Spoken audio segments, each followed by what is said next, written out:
On est déjà, nous, dans le rire et dans le plaisir. Personnalité. Qu'est-ce que ça évoque pour toi, le mot personnalité?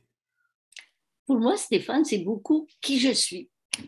Ma personnalité, c'est beaucoup comment je m'exprime, que ce soit avec le non-verbal, le ton de voix, au niveau de la communication, mon attitude. Est-ce qu'on a parlé du verre demi-vide, demi-plein, moitié plein?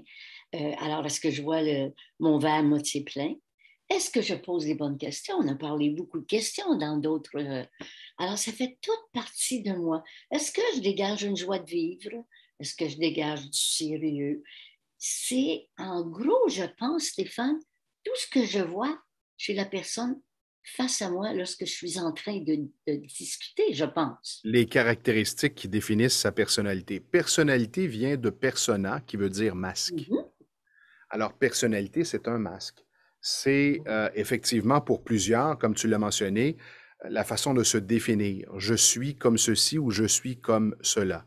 Mais Mhm. écoute la définition neuroscientifique d'une Ah, personnalité du docteur Madel Rieu. Alors, le cerveau crée des neurorécepteurs pour capter les neurotransmetteurs afin de ne pas être submergé par les émotions. Si ces neurotransmetteurs restent quelques secondes dans le cerveau, ça s'appelle une émotion. Si ça reste quelques minutes, ça s'appelle un sentiment. ah, Si ça reste quelques heures, ça devient un trait d'humeur. Si ça continue toute la journée, jusqu'au lendemain, même davantage, ça devient une humeur. wow. Si ça continue quelques jours, quelques semaines, ça devient un tempérament. Et quelques mois, ça devient un trait de caractère, puis un caractère. Et puis si ça dure quelques années, ça devient une personnalité. Fort intéressant. Et au bout de 35-40 ans, à générer toujours les mêmes neurotransmetteurs, ça devient notre identité. Wow. Alors voilà, c'est quand même assez intéressant d'écouter cette définition. Vous avez peut-être déjà, je ne le souhaite à personne, mais côtoyé quelqu'un qui souffrait de la maladie d'Alzheimer. Ça m'est arrivé à quelques Mm, reprises et de oui. constater bizarrement que la personne change de Mhm. personnalité. Ah oui, oui. Alors, la personnalité, c'est peut-être quelque chose qui peut évoluer Mhm. et de bien des façons, à vous de choisir.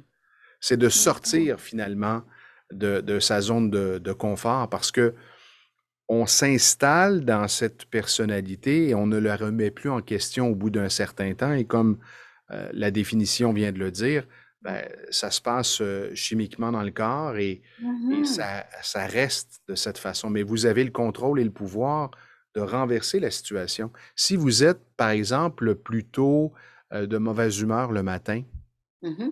vous pouvez peut-être décider à partir de demain matin d'installer un sourire en vous levant. Mhm. Et si vous aimez le silence, de commencer à écouter un peu de musique le matin, juste pour changer. Mhm. Observez à Oui, quel point, assez rapidement, au fil des jours et des semaines, vous allez y prendre goût, vous allez installer une mhm. nouvelle habitude, ce qui peut Oui, contribuer à un changement de personnalité. absolument. J'aimerais ça revenir sur quand tu disais peut-être que vous avez connu quelqu'un qui souffre du Alzheimer. Oui, j'en ai connu, personne assez près de moi. Et dernièrement, j'ai une amie qui me disait, écoute, je ne me rappelle pas, je pense que sa maman s'appelle Louise. Elle dit maintenant, il y a deux Louises. Et j'ai trouvé ça fort intéressant d'exprimer ça de cette façon-là. Tu sais, il y a la Louise qui part dans toutes sortes de choses, puis elle dit, en plus, quand elle est dans sa nouvelle Louise, c'est cohérent, mais ce qu'elle dit est faux. Ça ne se passe pas comme ça. Et soudainement, c'est la vraie Louise que j'ai connue. Ça peut durer une heure. Alors, tu vois, comme tu dis, au niveau de la personnalité, l'impact de cette maladie. Malheureusement, effectivement, ça a un impact majeur. Et observez aussi, parce que l'on parle des gens qui souffrent d'Alzheimer, mais les gens qui ont eu un trauma crânien.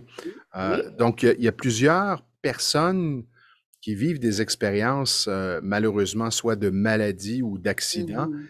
oups, qui Mhm. amènent un changement de personnalité. Quelqu'un qui a frôlé la mort peut revenir complètement différemment, Oui, ben oui, voir la vie différemment et décider de, justement, défaire sa personnalité ou une partie de sa absolument, personnalité. Et absolument. quand on y pense bien, et c'est cette réflexion sur laquelle on aimerait vous laisser aujourd'hui, personnalité, persona, masque, est-ce que Oui, ça se peut que vous portiez plus qu'un masque au quotidien? Et est-ce que ça se peut donc que vous ayez plus qu'une personnalité sans avoir un trouble de santé mentale? oui, oui. Mais, ah tiens, avec telle personne, j'ai telle attitude, donc telle personnalité. Avec telle autre, j'en ai une différente. Tu sais, Stéphane, j'entends assez souvent des gestionnaires dire, oh, je suis tout à fait différent, moi, au niveau personnel que je le suis au niveau professionnel. C'est une croyance. Je l'entends chez certains gestionnaires avec une affirmation qu'ils croient fermement. Moi, au niveau professionnel, je suis comme ça. Au niveau personnel, pas du tout. Ça, c'est fort intéressant.